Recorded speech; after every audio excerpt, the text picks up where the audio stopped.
Hi all, आज मैं आपको 5 एलिमेंट्स के बारे में बताने वाला हूँ जिसे हम हिंदी में बोलते हैं पंच महाभूत। हमारा बॉडी जो है वो 5 एलिमेंट से बना है। हम सब सुनते आते हैं कि हमारे बॉडी जो है वो 5 एलिमेंट से बनी हुई है, बट ये कैसे 5 एलिमेंट से बनी है उसे हम समझेंगे।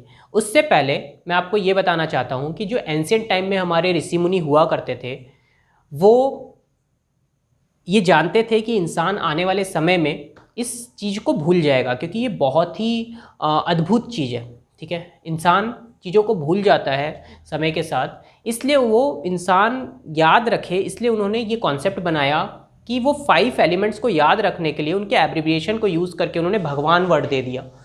देखिए, भगवान है ना, ये 5 चीज़ों से मिलके बना है। भ ग व अ न, भगवान। भा से भूमि, ठीक है, भूमि मतलब अर्थ। ग से गगन, गगन मतलब स्काई। व से वायु, वायु मतलब एयर। अ यहाँ पे मात्रा वाला अ है, अगर आप इसको ऐसे व्यंजन में कन्वर्ट करेंगे तो ये आएगा अग्नि, फायर। और ना से नीर, नीर मतलब वाटर। तो इस तरीके से 5 एलिमेंट से हमारा बॉडी बना है। क्या आप सोच सकते हैं कि किस तरीके से हमारे ऋषि मुनि ने इस ज्ञान को हमारे साथ ने प्रकट किया ताकि हम इसे याद रखें, आने वाले समय में याद रख पाएँ। तो हमने इसका मतलब हम भूल गए, बट हमने कुछ और कॉन्सेप्ट निकाल दिया भगवान का, है ना। कुछ हम सुपरस्टिशंस की तरफ जाने लग गए। तो एक्चुअली में इसका मतलब ये है कि हमारा बॉडी जो है वो 5 तत्व से बना है, मतलब हमारा शरीर जो है वो भगवान से बना है। ठीक है, तो अब आप समझ सकते हैं भगवान का रियल मतलब क्या है। तो मैं इसमें एक एक करके बताता हूँ किस तरीके से हमारा बॉडी 5 तत्व से बना है। एक्चुअली अभी तक ये थ्योरी में ही है कि हमारा शरीर 5 तत्व से बना है, बट कैसे? अगर कोई मुझसे पूछे कि आपका शरीर 5 तत्व से कैसे बना है, तो आप कैसे बताएंगे कि आपका शरीर कैसे 5 तत्व से बना है? पहला स्टार्ट करते हैं भूमि से। अर्थ, हमारा शरीर अर्थ से कैसे बना है? क्योंकि जो मिट्टी में जो भी चीज़ें उग रही हैं, चाहे फ्रूट्स हो, वेजिटेबल्स हो, कोई भी अनाज हो, वही हम खा रहे हैं। तो इनडायरेक्ट वे में हम मिट्टी ही खा रहे हैं। मिट्टी का इनडायरेक्ट फॉर्म मतलब मिट्टी के जो न्यूट्रिशन है वो बदल करके फ्रूट्स और वेजिटेबल्स में आते हैं, फिर हम उसे कंज्यूम करते हैं। ठीक है, तो इनडायरेक्ट वे में हम एक तरीके से मिट्टी के ही न्यूट्रिशन को खा रहे हैं, मतलब हम अर्थ को खा रहे हैं। ठीक है, तो इस तरीके से हमारा शरीर अर्थ से बना है और वही न्यूट्रिशन हमारे ब्लड में जाता है, फिर उसके बाद हमारा ब्लड फॉर्म होता है और अदर ऑर्गन्स में एनर्जीज पहुंचती है, जिसकी वजह से वो अपना काम कर पाते हैं और हमारे बॉडी में ग्रोथ होता है और जो भी मेटाबॉलिक हमारी एक्टिविटीज़ है वो होती रहती है। तो इस तरीके से हम अर्थ से बने हैं। नेक्स्ट, गगन। गगन का मतलब यहाँ पे स्काई मतलब क्लाउड नहीं है, बादल नहीं है। स्काई का कहने का मतलब है स्पेस, खाली जगह।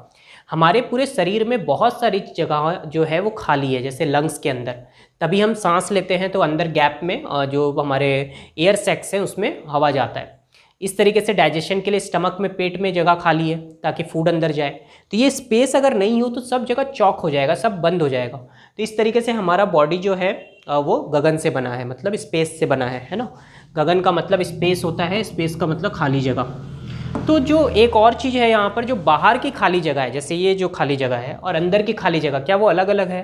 नहीं, वो सेम है ना। मेरे मुंह के अंदर की खाली जगह हो चाहे बाहर की खाली जगह, वो सेम है, मतलब हमारा बॉडी जो है वो स्पेस में है, राइट। तो इस तरीके से हमारा बॉडी स्पेस से बना है। नेक्स्ट, वायु, एयर। हम लोग एनी टाइम हवा के कांटेक्ट में हैं, हम हार्डली 1 से 2 मिनट से ज़्यादा हवा के बिना रह नहीं सकते। तो हमारा बॉडी जो है वो हवा से भी बना है, क्योंकि हवा अंदर जा रहा है और इसके साथ बहुत सारी अदर एनर्जीज भी जा रही है और ये हमारे बॉडी का निर्माण कर रही है। नेक्स्ट है अग्नि। किस तरीके से हमारा शरीर अग्नि से बना है? आप सबको पता होगा कि शरीर हमारा अंदर से गर्म होता है।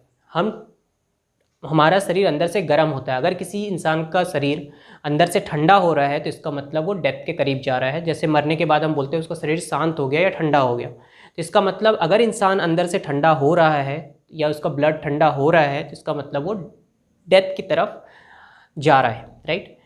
गर्मी का क्या मतलब है यहाँ पर? जैसे आपके शरीर में आप फूड खाते हैं तो वो किसकी वजह से पच पाता है? हमारे पेट में एक अग्नि होती है, एक हाइड्रोक्लोरिक एसिड। जैसे अगर हम वेस्टर्न भाषा में बात करें, वेस्टर्न मेडिसिन में, तो हाइड्रोक्लोरिक एसिड हमारे फूड को डाइजेस्ट करने का काम करती है। इसी तरीके से आप अपने यूरिन को भी देख सकते हो। जब आपकी यूरिन निकलती है तो क्या टेम्परेचर रहता है आपके यूरिन का? गर्म रहता है। कैसे गर्म निकलता है? क्योंकि हमारे बॉडी के अंदर जो टेम्परेचर है वो हॉट है। ठीक है, अगर उसको हम इसमें देखें 37.5 डिग्री सेल्सियस आई थिंक होता है, और नॉर्मल 98.5 डिग्री फ़ारेनहाइट के करीब होता है। तो हमारा ये टेम्परेचर जो है ये हॉट है, राइट। तो इससे ये पता चलता है कि हमारे बॉडी का अंदर का जो टेम्परेचर है वो गर्म है, सांस जब हम छोड़ते हैं तब भी वो गर्म सांस निकलती है। तो ये प्रूव करती है कि हमारा शरीर अग्नि से भी बना है। नेक्स्ट, नीर, जल।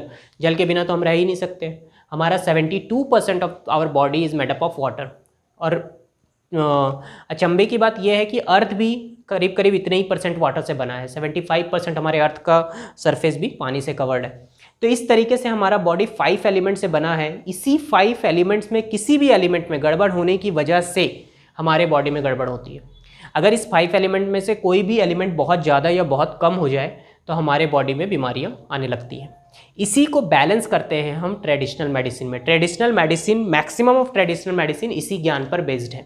तो ये 5 एलिमेंट्स का कॉन्सेप्ट आपको होपफुली समझ में आ गया होगा। Thank you.